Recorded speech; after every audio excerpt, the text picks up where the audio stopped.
కుల దూషణలు, ఇలాంటి విద్వేషాలు వీటన్నిటికీ కూడా చరమాంకం పలకాలి. మా పార్టీ తరపు నుంచి, జనసేన పార్టీ తరపు నుంచి మేము ఇనిషియేటివ్ మేము తీసుకోవాలి. మేము అందరం సమిష్టిగా నిర్ణయం తీసుకున్నాం.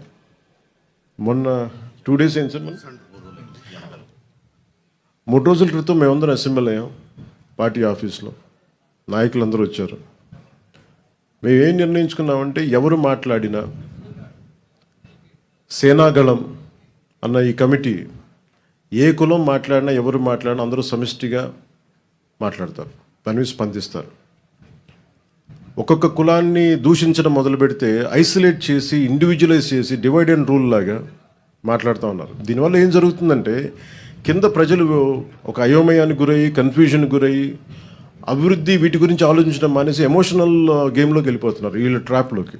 సో దాన్ని మేము బలంగా ఎదుర్కోవడానికి ఈ రోజున ఈ సేనాగళం అనే కమిటీని, దీంట్లో అందరూ సీజన్డ్ అనుభవజ్ఞుల రాజకీయ నాయకులు ఉన్నారు, ఎమ్మెల్యేస్ ఉన్నారు, అందరూ జీవితాలని మన సామాజిక చైతన్యాన్ని గుండెల్లో నింపుకున్న వాళ్ళు, అన్ని కులాలు ఉన్నారు దీంట్లో.